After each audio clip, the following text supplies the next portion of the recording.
Cheese બોલ નામ સાંભળતા જ નાનાથી લઈને મોટું એવું કોઈ વ્યક્તિ નહીં હોય કે જેના મોઢામાં પાણી ના છૂટે. તો ઉપરથી ક્રિસ્પી અને અંદરથી એકદમ ચીઝી ચીઝ બોલ બનાવવાની પૂરી રીત અને પરફેક્ટ ટિપ્સ વિડીયોમાં બતાવી છે. હવે હોટલનું મોંઘું સ્ટાર્ટર ઘરે એકદમ આસાનીથી બનશે.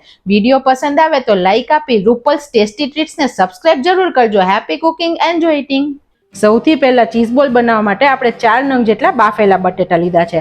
એકદમ ઇમ્પોર્ટન્ટ ટ્રીક ફ્રેન્ડ એ કે જ્યારે બટેટા બાફો ત્યારે 2 કલાક પહેલા બાફવાના, જેથી પૂરા ઠંડા થાય પછી તેનો ઉપયોગ કરવાનો. નહીં તો તેમાં પાણીનું પ્રમાણ વધારે હોય ને ચીઝ બોલ આપણા સારા ના બને.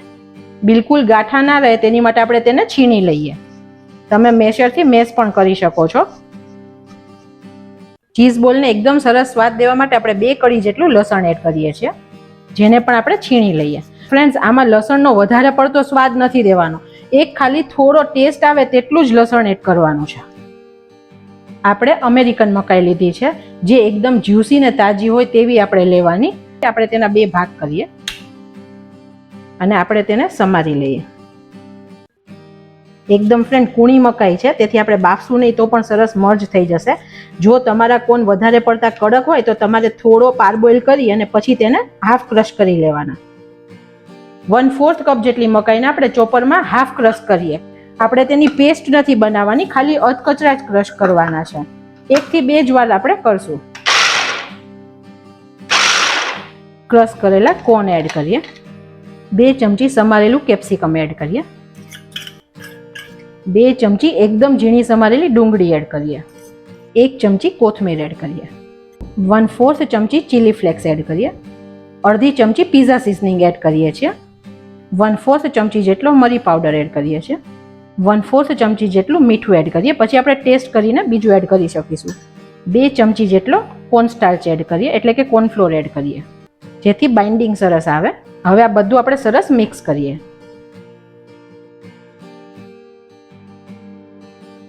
ફ્રેન્ડ્સ, તમારે કોર્નફ્લોરનો આધાર બટેટા પર પણ રહેશે.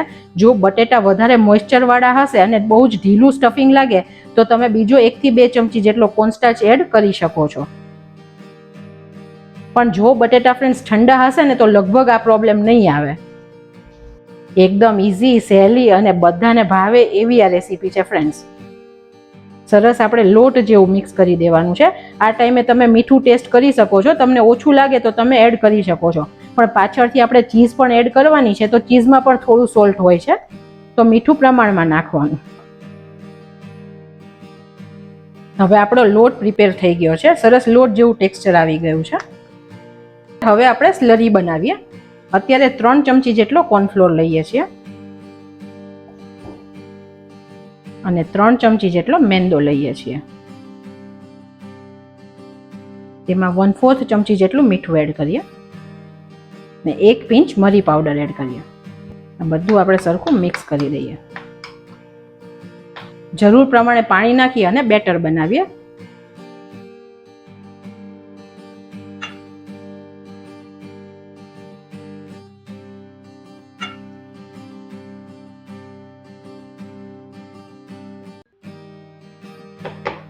આપણે લમ્સ ના રહે તેવું બેટર બનાવવાનું છે.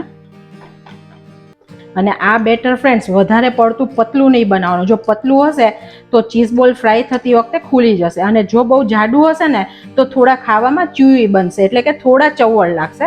તો આપણે મીડિયમ થીક બેટર બનાવીશું. આપણી સ્લરી એકદમ સરસ પરફેક્ટ પ્રિપેર થઈ ગઈ છે. તમે તેની કન્સિસ્ટન્સી પણ જોઈ શકો છો. સ્લરી બનાવવા માટે મેં 3/4 કપ જેટલું પાણી વાપર્યું છે. બોલ બનાવતી વખતે આપણે પાણીવાળો હાથ અથવા તેલવાળો હાથ કરવાનો, જેથી સરખા વળે. આપણે થોડો મોટો લુઓ લઈ છીએ અને ક્રેક વગરનો બોલ બનાવ્યા. આપણા પાણીવાળા હાથ હશે ને તો હાથમાં બિલકુલ સ્ટીક પણ નહીં થાય. આ રીતે આપણે બધા બોલ્સ પહેલા તૈયાર કરી દઈએ. આ માપથી 10 ચીઝ બોલ બનીને રેડી થશે. ફ્રેન્ડ્સ, અત્યારે આપણે મોઝરેલા ચીઝ લીધી છે, જે આવી રીતે ડાઈસમાં રેડી જ મળે છે તે લીધી છે. સહેજ પાણીવાળો હાથ કરીએ,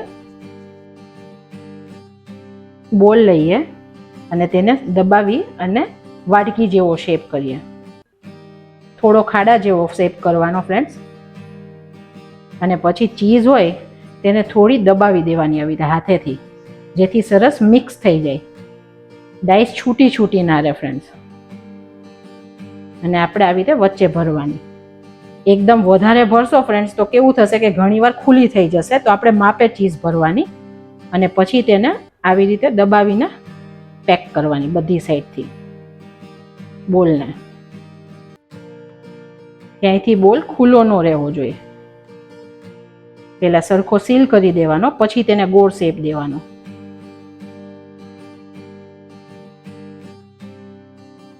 આપણે આવી રીતે તેને ગોળ શેપ આપી દઈએ. આવી રીતે બધામાં ચીઝ ભરી દઈએ. પ્લેટની અંદર આપણે કોર્નફ્લોર લઈએ,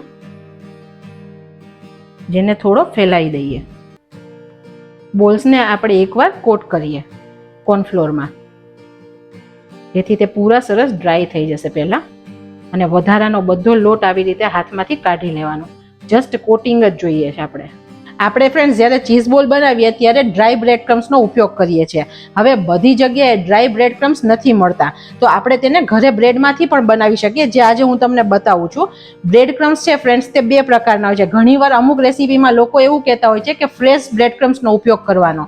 તો આ બ્રેડને તમે જ્યારે મિક્સરમાં ક્રશ કરી દો તો તમારા ફ્રેશ બ્રેડ ક્રમ્સ તૈયાર થશે. બીજા હોય છે ડ્રાય, જેનો ઉપયોગ આજે આપણે ચીઝ બોલ બનાવવામાં કરશું. બીજી એક ઇમ્પોર્ટન્ટ વાત કહું, જ્યારે આપણે બ્રેડ ક્રમ્સ ઘરે બનાવવા છે તો બ્રેડ છે ને તે 2 દિવસ વાસી હશે ને તો તેના ક્રમ્સ એકદમ સરસ બનશે, કેમ કે બ્રેડ છે તે થોડી ડ્રાય થઈ જશે. જ્યારે બ્રેડ તાજી હોય ને ત્યારે બહુ જ સોફ્ટ હોય તો તેના ક્રમ્સ સારા ના બને. અને જો તમારે તાજી બ્રેડમાંથી બનાવવા છે તો તમારે આ બ્રેડને થોડીવાર પંખામાં સુકાવી દેવાની, પછી તમારે બનાવવાનું. બ્રેડને શેકવા માટે અત્યારે આપણે એક નોનસ્ટિક તવો મૂક્યો છે અને ગેસની ફ્લેમ એકદમ સ્લો રાખી છે. હવે આપણે બ્રેડને મૂકીએ. મેં પણ થોડી વાર બ્રેડને પંખામાં રાખી તો ફ્રેન્ડ્સ અત્યારે તે ડ્રાય થઈ ગઈ છે. હવે આપણે એકદમ ધીરા ગેસે તેને થોડી બ્રાઉન કરવાની છે. આપણે તેને પલટાવતા જઈએ. તમે જુઓ તેની ઉપર થોડો થોડો હવે કલર પણ આવવા લાગ્યો છે અને કડક પણ થવા લાગી છે. જે બ્રેડ આવી રીતે બંને સાઈડથી સરસ શેકાતી જાય તેને આપણે કાઢી લેવાની છે. જુઓ ફ્રેન્ડ્સ કેટલો સરસ અવાજ આવે છે. આપણે ટોટલ 8 નંગ બ્રેડ શેકવાની છે. આપણે જે બ્રેડ શેકાતી જાય તેને આવી રીતે કોઈ પણ જાળીવાળા વાસણમાં મૂકવાની, જેથી તેની અંદર ઠંડી થઈ અને નીચે વરાળ ના થાય, નહીં તો પાછી સોગી થઈ જશે બ્રેડ. આપણે આને પૂરી ઠંડી થવા દઈએ. બ્રેડને આપણે મિક્સીની જારમાં લઈએ. 2 બેચમાં તેને ક્રશ કરીએ. ક્રમ્સને આપણે કાઢી લઈએ. આપણા એકદમ મસ્ત બ્રેડ ક્રમ્સ બનીને રેડી છે. તમે જોઈ શકો છો એકદમ મસ્ત બન્યા છે. હવે આપણા બોલ્સ રેડી થઈ ગયા છે. આપણે સ્લરી પણ જોઈ લઈએ. હવે સ્લરીનું ટેક્સચર ફ્રેન્ડ્સ એકદમ પરફેક્ટ થઈ ગયું છે. એકવાર તેને સરખું હલાવી દેવાનું, જેથી કોર્નફ્લોર નીચે બેસી ગયો હોય તો નીકળી જાય. બોલ લઈ તેને સ્લરીમાં ડીપ કરીએ. આવી રીતે તેને ચમચીથી કોટ કરવાનું. કોટ થાય પછી આપણે ચમચીમાં જ લઈ વધારાનો લોટ થોડો પડી જવા દઈએ અને તેને આ બ્રેડ ક્રમ્સમાં મૂકીએ. હવે ઉપરથી થોડા ક્રમ્સ નાખીએ અને આવી રીતે થોડું હલાવવાનું, જેથી તે બધી સાઈડથી સરસ કોટ થતું જશે અને આપણા હાથ પણ બિલકુલ નહીં બગડે. નહીં તો આપણા સ્લરી અને કોટિંગવાળા હાથ થાય ને તો બહુ બધું ગંદુ ગંદુ થાય ફ્રેન્ડ્સ. હવે આને કાઢી ઉપરથી આવી રીતે સરખો બોલ બનાવી દેવાનો છે. આવી રીતે બધા બોલ્સ બનાવીએ. આપણા બધા બોલ્સ બનીને રેડી છે. હવે આપણે આને ફ્રીઝરમાં ડીપ ફ્રીઝની અંદર 30 મિનિટ માટે મૂકવાના, જેથી ચીઝ અંદરથી એકદમ સરસ ઠંડી થશે તો તળતી વખતે મેલ્ટ તરત થઈને બહાર નહીં નીકળી જાય. અને ફ્રેન્ડ્સ તમને બહુ સારી વાત કહું કે તમે આ રીતે પ્રિપેર કરી 1-2 કલાક ફ્રીઝરમાં રાખી પછી ઝીપલોકમાં ભરીને આ બોલ્સને તમે 1 મહિના સુધી સ્ટોર કરી શકશો. જ્યારે તમારે તળવા હોય ત્યારે તમે બહાર કાઢીને તળી શકશો. આપણે તેલ પણ ગરમ થવા મૂકીએ. ગેસની ફ્લેમ મીડિયમ રાખી છે. ફ્રેન્ડ્સ આપણે તેલને સરખું ગરમ થવા દેવાનું, કેમ કે જો ઓછું ગરમ હશે ને તો જ્યારે આપણે બોલ્સ નાખશું ને ત્યારે બધું તેલ શોષી લેશે. હવે આપણું તેલ સરસ ગરમ થઈ ગયું છે. પહેલા આપણે એક ચીઝ બોલ નાખી અને જોવાનું કે તે છૂટો નથી પડી જતો ને. બધા સાથે નહીં નાખવાના અને આવી રીતે જારામાં લઈને નાખવાનું, જેથી બિલકુલ દજાય નહીં. તરત આપણે તેને હલાવવાનો નહીં. ઉપર આપણે આવી રીતે તેલ નાખવાનું અને ગેસની ફ્લેમ અત્યારે આપણે મીડિયમ રાખી છે. અત્યારે આપણો બોલ એકદમ પરફેક્ટ છે, બિલકુલ અત્યારે ખુલ્યો નથી. આપણે તેલમાં આવી રીતે હલાવતા હલાવતા તળવાના, જેથી બધી સાઈડથી તે સરસ તળાય. અત્યારે આપણે ગેસની ફ્લેમ મીડિયમ રાખી છે, બહુ એકદમ ફાસ્ટ નહીં રાખવાની, નહીં તો ચીઝ અંદરથી મેલ્ટ ના થાય સરખી. હવે આપણો બોલ સરસ તળાઈ ગયો છે અને કલર પણ એકદમ સરસ ગોલ્ડન આવી ગયો છે. વાવ ફ્રેન્ડ્સ, એકદમ મસ્ત તળાઈ ગયો છે અને એટલો સરસ કલર આવ્યો છે અને બિલકુલ તેલ નથી ભરાયું. આપણે તેને કાઢી લઈએ.